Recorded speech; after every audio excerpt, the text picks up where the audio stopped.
Things about relationships I wish someone told me about. 1. Love isn't always enough. The myth of love. Solving everything, they say, all you need is love, but let's be real, life's not a Beatles song. I used to believe that if two people loved each other deeply, they could overcome anything. But love alone doesn't pay bills, settle disagreements, or fix trauma. It's like having a car with no gas. You may love it, but it's not going anywhere unless you fuel it with effort, respect, patience, and compromise. Relationships demand more than romantic feelings. They require emotional intelligence, communication, empathy, and a whole lot of patience. That warm, fuzzy feeling can blind you to red flags, or convince you to stay in something that's emotionally unhealthy. Love is the start, not the solution. Compatibility matters more than chemistry. Here's the kicker. Chemistry might spark attraction, but compatibility keeps the fire burning. I wish someone told me that butterflies fade and the thrill settles. You need to ask, do your values align? Can you discuss money, family, future plans without constant fights? It's fun to feel sparks, but if you're constantly disagreeing on core issues like lifestyle, trust, or priorities, it's like trying to mix oil and water. Long-term love isn't about finding the perfect person.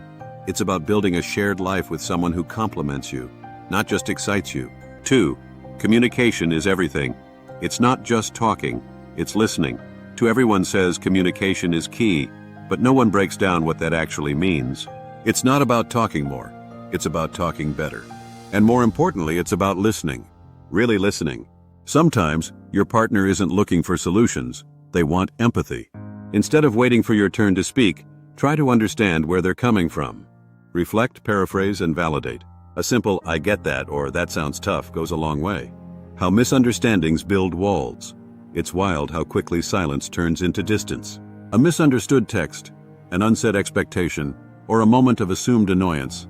These little things snowball. Before you know it, resentment builds like bricks in a wall neither of you knows how to tear down. Avoiding hard conversations doesn't keep the peace. It just delays the storm. Honest, vulnerable conversations may feel uncomfortable, but they're what keep relationships alive and growing. Talk about the uncomfortable stuff before it becomes unbearable. 3. People change, and that's okay. Growing together versus growing apart. Here's something I never saw coming. People change. It's not betrayal, it's growth. Your partner won't always be the same person they were when you met, and neither will you. The trick is to grow together, not apart. That takes work. It means checking in regularly, not just about what happened today, but about what's changing in their world, dreams, beliefs, and goals. You won't always evolve at the same pace, but intentional connection helps keep you in sync. How to navigate shifts in personality and priorities. It's scary when your partner starts liking different things or hanging out with different people. But change doesn't mean they're leaving you behind. In fact, if both partners support each other's evolution, the relationship gets richer. Instead of resisting change, learn to flow with it. Be curious. Ask what's behind the shift. Stay open to learning about the new versions of each other. That curiosity builds intimacy in ways familiarity never can. 4. Conflict doesn't mean the end. Healthy arguments versus toxic fights. Arguments used to terrify me. I thought fighting meant we were doomed. But I learned that it's not the presence of conflict that's dangerous. It's how you handle it. Healthy arguments clear the air. They say, I care enough to work through this. Toxic fights, on the other hand, are filled with blame, name-calling, and withdrawal. Learn to fight fair, no low blows, no stonewalling. Focus on the problem, not attacking the person. The art of apologizing and forgiving. Apologies aren't about just saying sorry.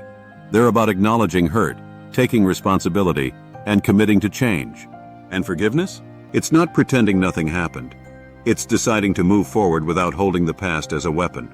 A strong relationship isn't one without conflict. It's one where both people know how to recover from it. Repair is more important than perfection. 5. Independence in togetherness. You don't lose yourself in love. One of the biggest misconceptions? That real love means doing everything together. But losing yourself in a relationship is a fast track to resentment and burnout. You're still your own person, with dreams, hobbies, and friends. And you need space to explore those. When you make your partner your whole world, it puts unfair pressure on them to be your everything. Spoiler, no one can live up to that. The power of having a life outside the relationship. Having your own life doesn't make you distant. It makes you healthier. It gives you more to bring to the relationship. Time apart fuels appreciation. New experiences give you things to talk about. And confidence from your own passion strengthens your sense of self. The most solid couples I know aren't fused at the hip. They support each other's independence like cheerleaders, not gatekeepers. 6. Not all red flags are obvious. Subtle signs you shouldn't ignore. We often think of red flags as dramatic, cheating, shouting, controlling behavior. But some are quiet and sneaky, like always making you feel guilty, invalidating your feelings, or joking at your expense in public. It took me too long to realize that emotional manipulation isn't always loud. Sometimes it's a partner who dismisses your ambitions or makes passive-aggressive remarks when you're doing well. Those tiny digs add up, and if left unchecked, they slowly chip away at your self-worth. If you constantly feel confused, anxious, or like you're walking on eggshells, pay attention. Your body often picks up on toxicity before your brain catches up. Trust your gut. Why normalizing red flags is dangerous. We're taught to be patient, forgiving, and understanding. And while those traits are beautiful, they can also become excuses to tolerate poor treatment. Maybe they're just stressed. They didn't mean it that way. These are phrases that keep people stuck in toxic cycles. Don't romanticize emotional pain as passion. Love shouldn't feel like a roller coaster of uncertainty and hurt. A healthy relationship feels safe, not dramatic. 7. Intimacy is more than sex. Emotional intimacy builds deeper connection. A lot of people confuse sex with closeness, but emotional intimacy, that's the true glue. It's the quiet comfort of sitting in silence.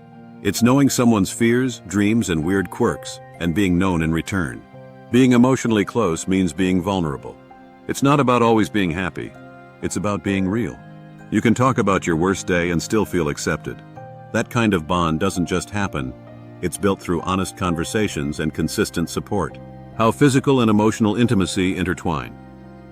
Of course, physical intimacy matters too, but it becomes richer when there's emotional depth. When you feel seen and respected, sex isn't just an act, it becomes a language of connection. Without emotional closeness, even great sex can feel empty. True intimacy is about being your whole self without fear.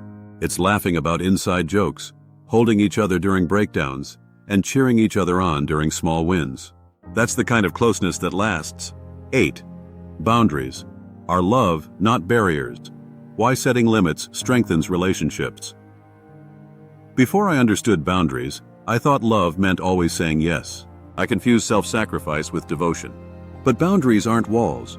They're bridges that help people love each other better. When you express your needs clearly, you're teaching someone how to treat you. That clarity builds respect. It prevents burnout, and it keeps resentment from poisoning the bond.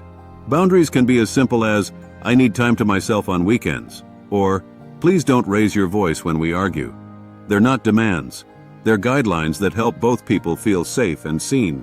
How to respect your partner's boundaries. Setting boundaries is only half the story. The other half is respecting them when your partner draws a line. That takes humility and maturity.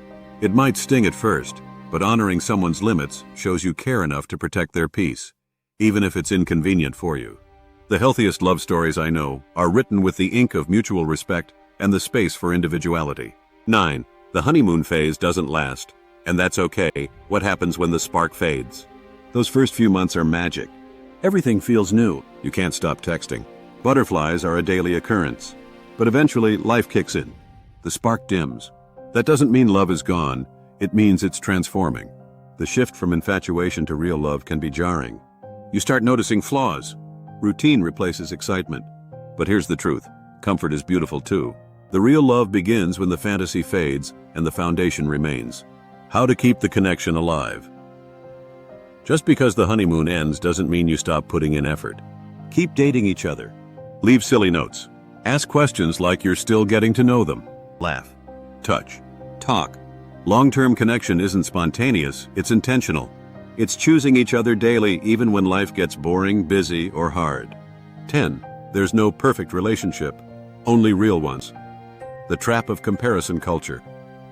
Scrolling through Instagram can mess with your head. Perfect couples. Romantic proposals. Filtered vacations. It's easy to start wondering, why doesn't my relationship look like that? What you don't see. The arguments, the tears, the awkward silences. Every real relationship has messy, imperfect chapters. That doesn't make them broken. It makes them human. Trying to measure your relationship against a curated highlight reel is like comparing your everyday life to a movie scene. Real love is raw, ordinary, and incredibly beautiful when you stop chasing perfection. Why choosing each other every day matters. Most love isn't a one-time decision. It's made in tiny choices. Choosing to forgive, to understand, to laugh instead of snap, to stay when it's easier to leave. There's no fairy tale ending. But there is a very real kind of magic in waking up every day and deciding to love, grow, and evolve together. Conclusion. Love is beautiful, but it's also work. If someone had told me all this at the start, maybe I would have avoided a few heartbreaks, or at least been less blindsided by them. Relationships aren't easy. They're complex, layered, and constantly evolving. But that's what makes them so deeply rewarding. The truth is, love isn't some magical cure-all. It's a partnership built on effort, respect, honesty, and patience. It's about learning each other, unlearning toxic habits, and growing into something that works for both people, not just one. It's not always fireworks and fairy tales, but when it's real, it's so much better than the fantasy. So if you're in a relationship or hoping to be in one, remember, it's okay if it doesn't look like a movie. The best ones never do. What matters most is that you show up, imperfectly but consistently, with love, honesty, and a willingness to keep trying.